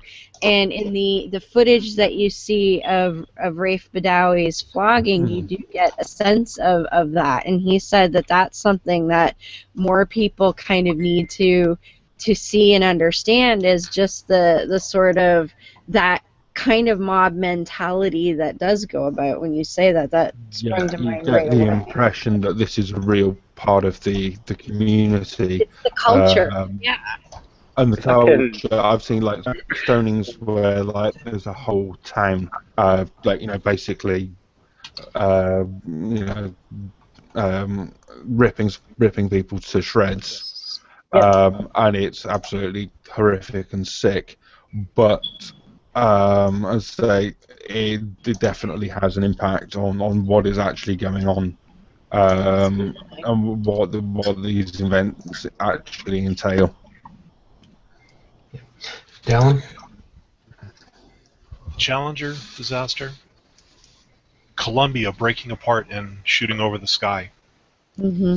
the LA riots, 9/11, earthquakes in San Francisco. This is all stuff I've seen on the news growing up. Hmm. The one that always got me, yes, I've seen a lot on the news, I've seen a lot of things, but the one that really stuck with me was, I believe his name is Reginald Denny, who took a cinder block to the head during the LA riots for no reason other than being white. Yep. The same footage, and footage like it did have a silver lining. In a news interview after the riots had calmed down, two of the largest and most violent gangs in Los Angeles, the Crips and the Bloods, congregated together on an interview and said, "We have finally realized how ugly this violence crap is." Mm-hmm. It jarred the most jaded, hard people in the criminal underworld in Los Angeles. Whether or not it was lasting, I don't know. But the fact is that seeing the ugliness out on the airwaves like that, it did something. It had an effect. Yeah. So, and they say, okay, we can't show this. Like, we can't show this stoning. We can't show this guy getting shot. Yet for 3 weeks, and even unto this day, I still see footage of 9/11 on TV. Now it's being used in frickin' TV shows. Yeah. I actually saw a sci-fi show where the Challenger blowing up was used as a backdrop for a missile being deactivated. So, like, don't tell me that, you know, you're censoring for the good. I'm of half a mind to agree with Heretic Woman about maybe putting the more graphic stuff behind a certain age wall, but at the same time, I think enough of it has to be made front-facing for all ages, from all walks of life, so that we can hold it up to our next generation and say, hey, look, this is how ugly the world is right now, and it is up to you to make a better one. And I think being sheltered from the true ugliness of what's going on out there right now is going to do nothing more than continuously perpetrate the same kind of ugliness that we've been seeing for the past several decades. The next generation has to know what's wrong and has to see what's wrong before they can get it in their head that it's time for change. And the reason for that wrong has to be rational, because I think a lot of our censorship today is more technocratical than it is rational. Well, yeah, but the thing is, if you see it, like you see the mob mentality, you see somebody getting stoned, you get enough kids going around saying, wait a minute, that's not right. then that sticks with them so that when they're finally in a position that they can effect changes like that, they can start influencing that kind of change. We could hope. Joey, I know that your perspective is always an interesting one, to put it mildly, on these kinds of things. What would you like to go ahead and close with? Well, I don't want to sound like a broken record, because most of what has been said thus far on this closing matter I agree with. So, as to what I would like to close with, I would just like to say that the idea of... I'm getting backfeed from somebody. The idea of the whole, you can't say this, you can't say that, just really needs to go out the window, because yes, there are moments where certain words and certain expressions are less than kosher. However, there are times they are needed to properly convey the message that one is trying to get across. To say that foul language has no place in conversation, just to prove my point, is bullshit. Because a word is more than just its definition. Its connotation and its emotional connection are just as important in communication as what the word is defined at.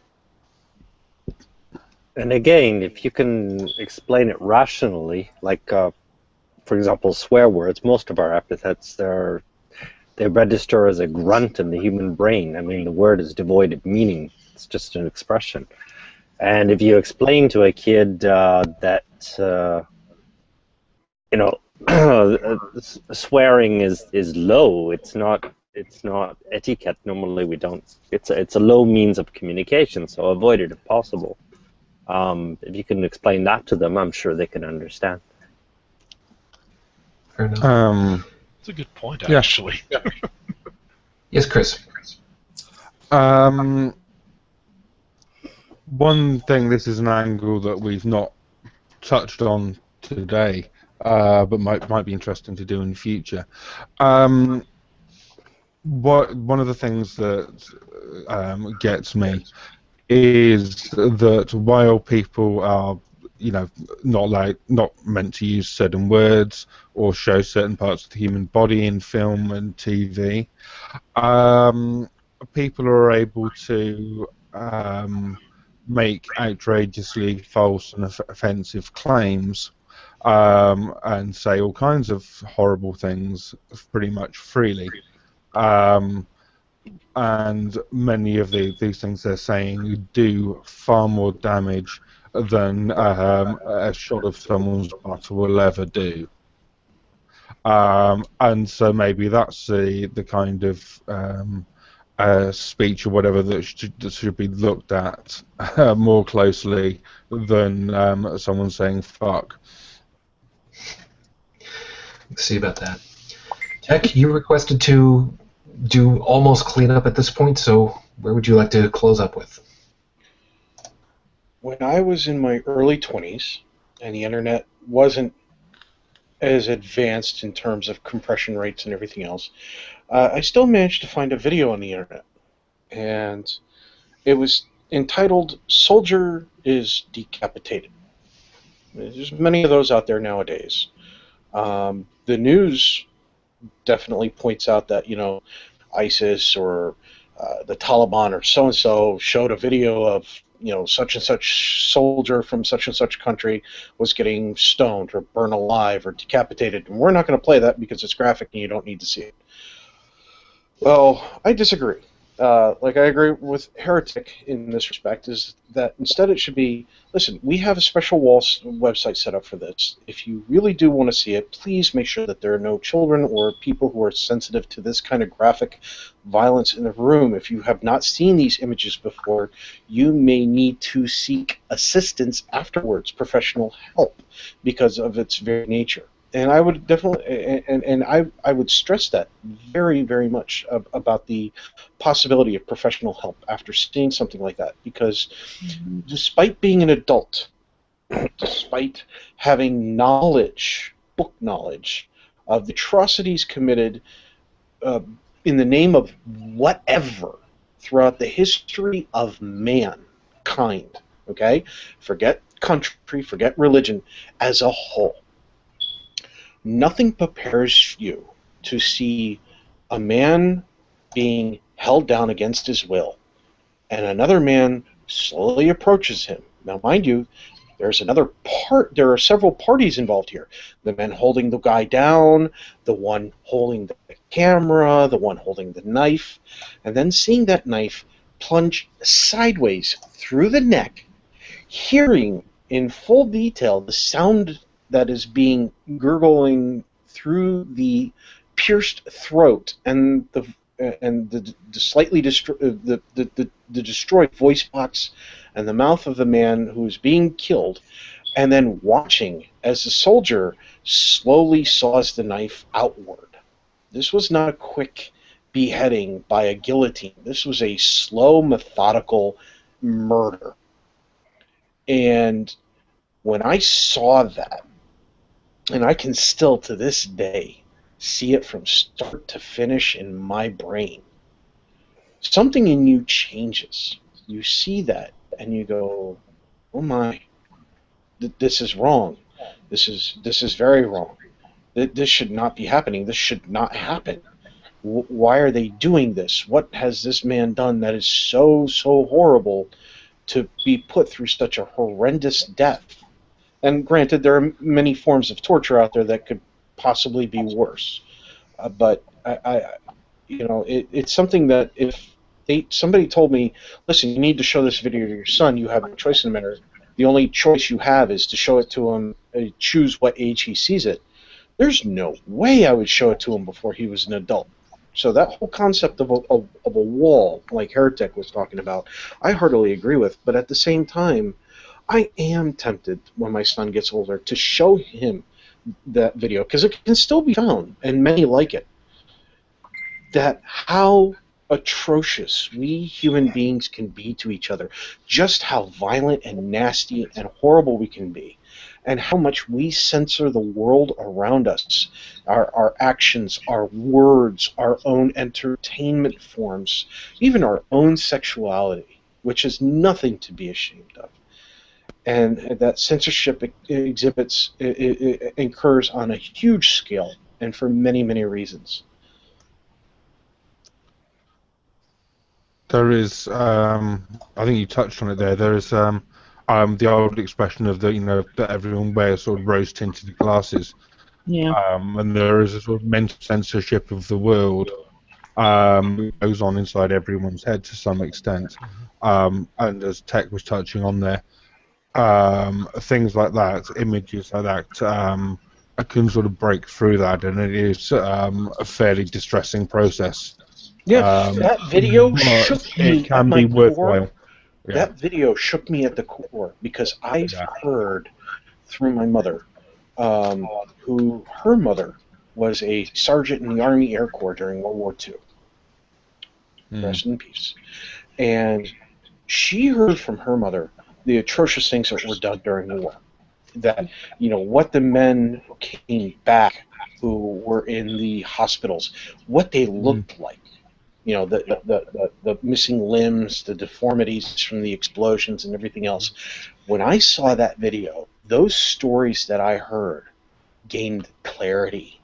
They gained realism. They weren't just history or stories. They gained a level of reality that had not existed before that video. And I'm willing to bet Joey, or Joseph C., understands what I'm talking about. You know, as soon as you see something like that, everything else changes. Yeah, you've got a point there because just that people understand that all this shit is real. Because if you hear stories on the news about this happening without seeing any graphical depictions or whatever, it's pretty easy to dismiss as just another story. Yeah. But when you see it, it's like it's engraved in the brain. You know it's possible. That's exactly where I wanted to close this out with. You're leading me right into where I wanted to go. There are going to be people that are younger than us, in some cases far younger, especially depending as to how long these videos live on through. And as I've joked before, those of you from 3023, thank you for watching. I'm going to list off a few names because they've been brought to my attention through this show. Robert Bud Dwyer. Mm-hmm. That's the one. Daniel. Yes. Francis R. Scobie. Michael J. Smith. Ronald McNair. Ellison Onizuka. Judith Resnick. Greg Jarvis. Krista McAuliffe. 3,000 nameless, otherwise faceless people who worked in New York City. Untold scores of people who were part of newsreels through who only knows how many war zones. Untold thousands of people caught on video that happened to have been on the news at some point or other.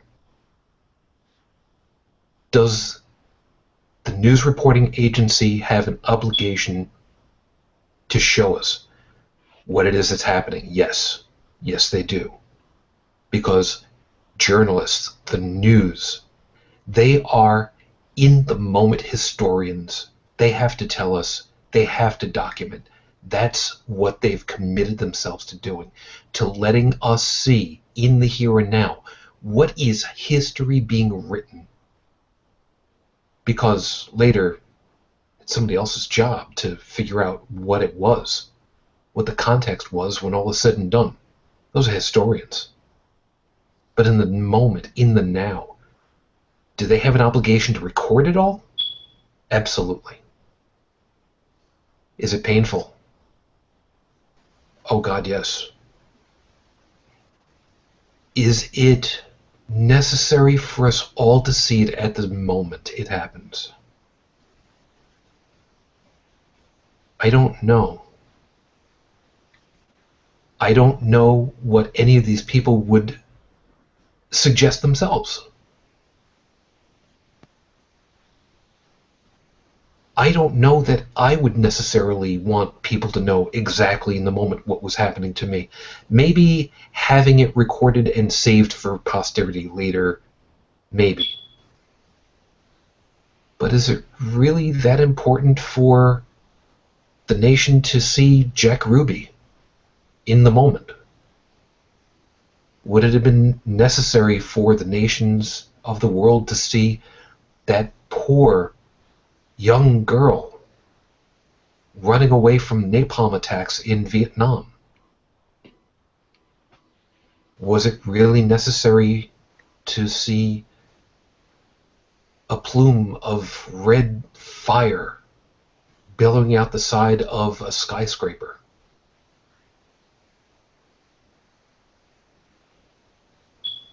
Yes and no.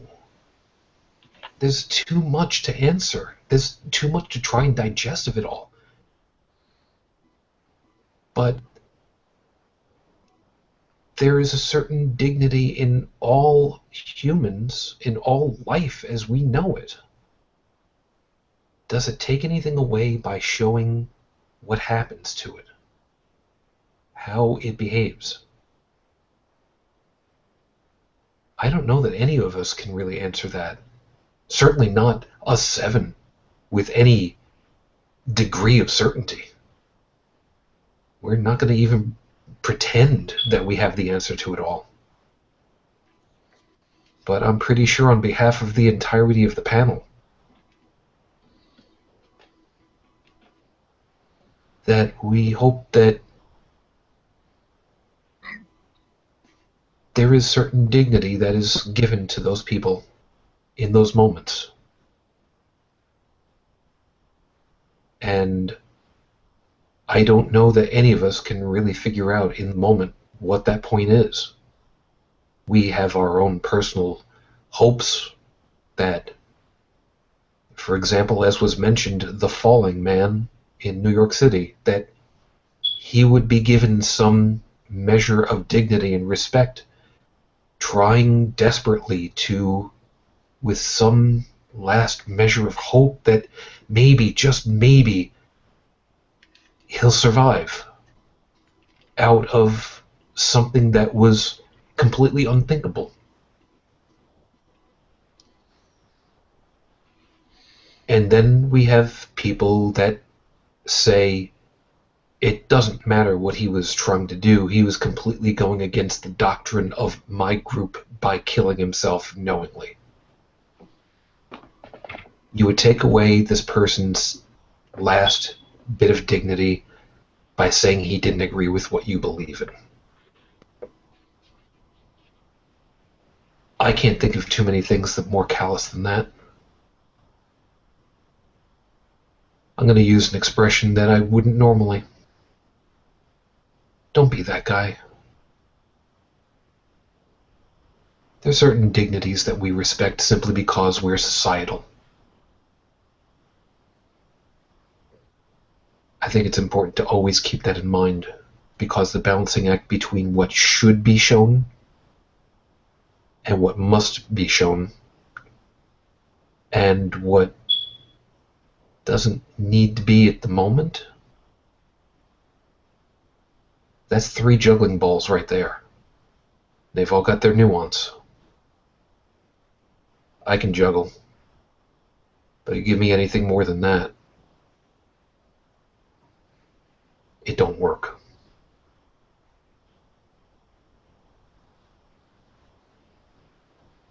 As usual, we thank you for taking the time to stay with us and try to come to terms with a lot of these pieces. As usual, we end up with a lot to really digest, especially in the last minutes of the show, and we welcome your input and your commitment to giving us your perspective as well. As we said earlier, we are just lay people with our own perspectives. We don't pretend to have all the answers by a long shot, but we do still think that all of the perspectives that we have are worthwhile and worth trying to sort through on a lot of these things.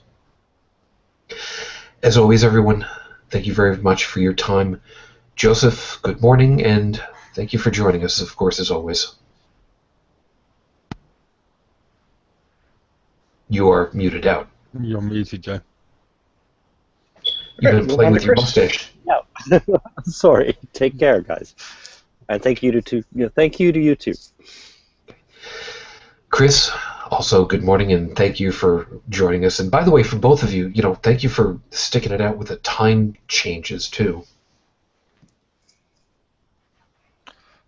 Yeah, so I wish they wouldn't do that, but yeah, it's great to be here again, and thanks for having me here, Julian. Appreciate it. Tech, thank you, of course, for your time, and thank you for the topic. This has got a lot to it. Thank you, man, and good morning. Yeah, no problem. I was happy to be here. And it's not really my topic. It's the topic of everybody, because it enters every aspect of our lives in every shape, way, and form that we can think of. Well, the point being is that you brought it to the table, so thanks. No problem. Joey, thank you very much several times over, and good morning. Yeah, it is morning, isn't it? I'm tired. And you know what's weird? I slept all through today, and this cold snap that we've had the past day has just killed me. I hear you. But anyway, it's been fun. Thanks for having me. I'll see you all next week. Well, I might see you all next week. Depends. Got a bit of a family outing, but we'll see. See what happens. Heretic Woman, of course, good morning to you. And what is it, -10 over there right now? Only Wow. -9. Only -9 from what I see, but you know. Is that Celsius or Fahrenheit? It's Celsius. It's real numbers. Damn. Yeah. But that's okay. There's no new snow, and the pile in front of the house is only up to my shoulder now, as opposed to, up to my head. But, yeah. So, yeah, just plug my shows. Beyond the Trailer Park, of course, we are moving back to our Monday night slot. So Monday at 9:30 on my channel, Heretic Woman. Catch us there. And My Secular Savior, mysecularsavior.com. Check us out there. And I did want to say hello again to Tucker, who's the Trailer Park Atheist, and please give Fuzznuts some scritches for me. He's quite the cute little kitty there.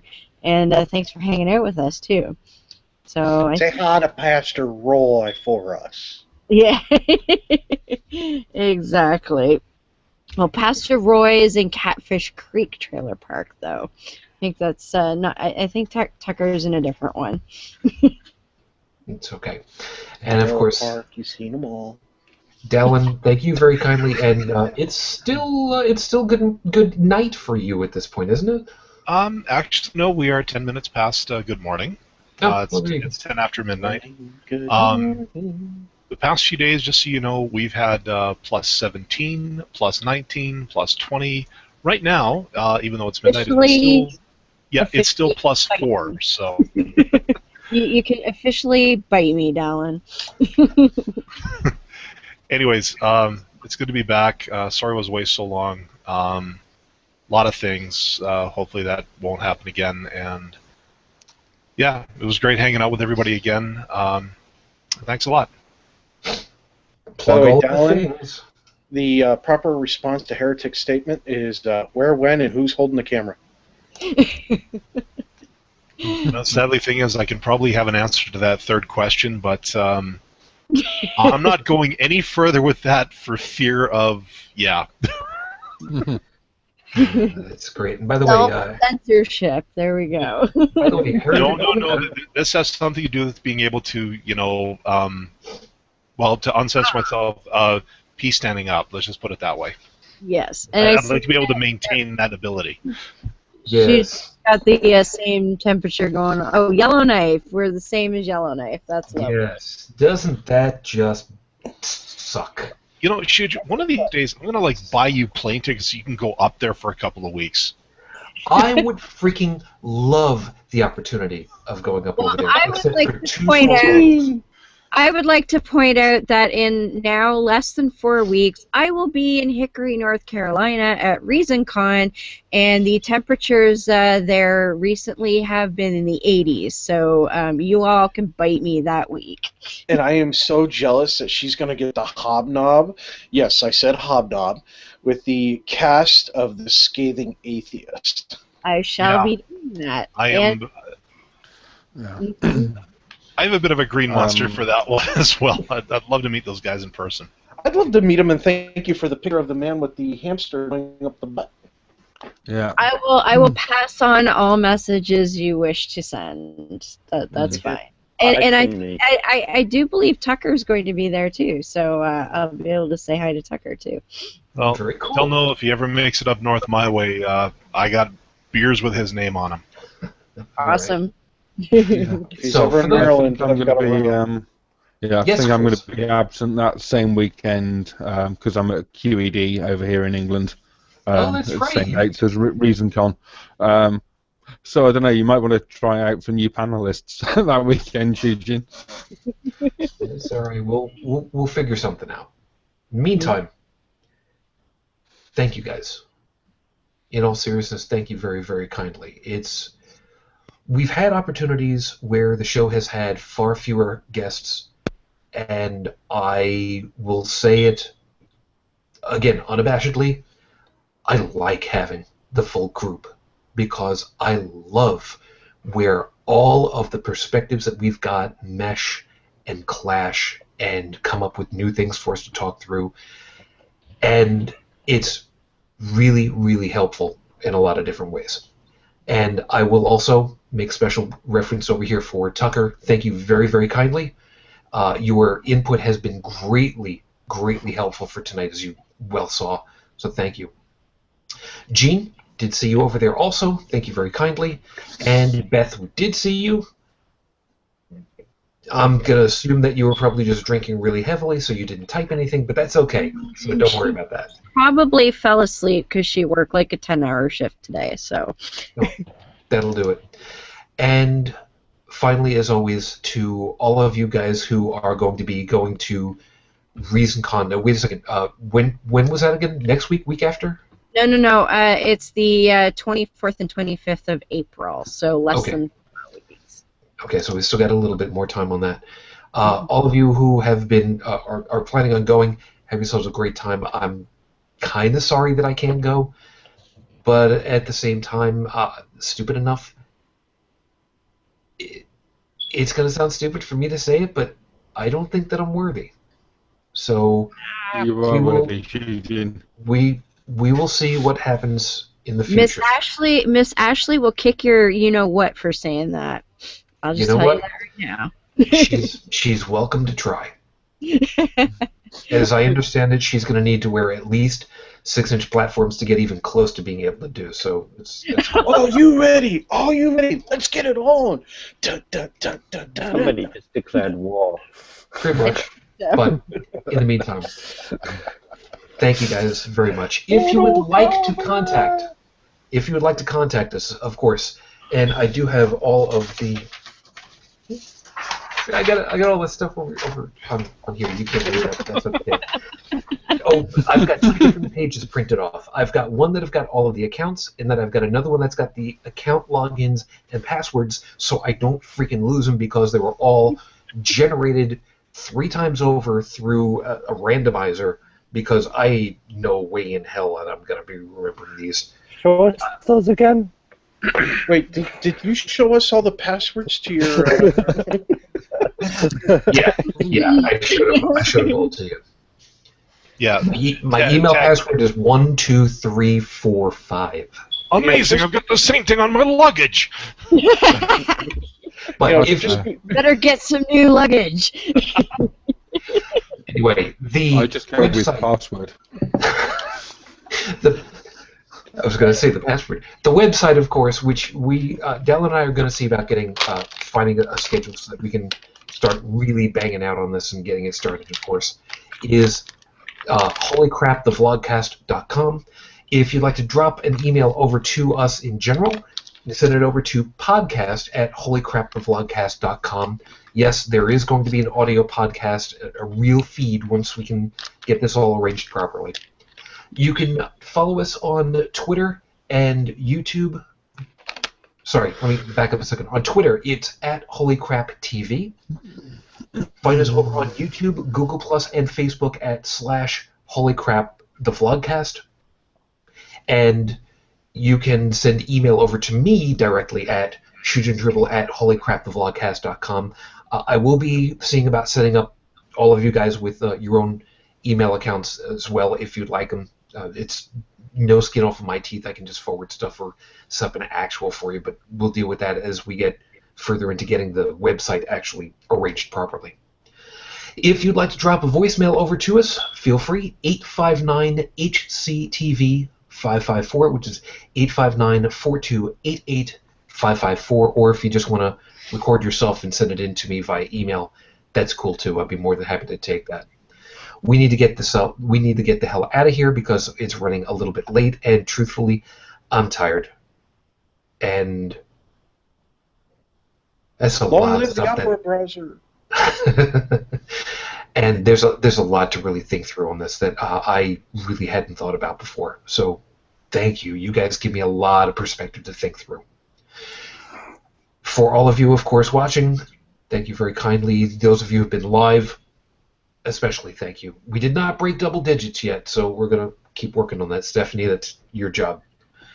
In the meantime, of course, as always, on behalf of the panel, I wish you the peace I no longer have. I wish you the strength that I've learned. I wish you well. And of course, for my lady, Matane Fujin, I love you and I miss you. You dream of me. We'll talk to you guys, Agos, next week. And as a last parting message to Rafe and your family. As of the recording of this show, it has now been 2 years, 9 months, 12 days since Rafe was unjustly interred. We're waiting for you to come home. We'll be waiting for you, and you'll have a seat whenever you're ready.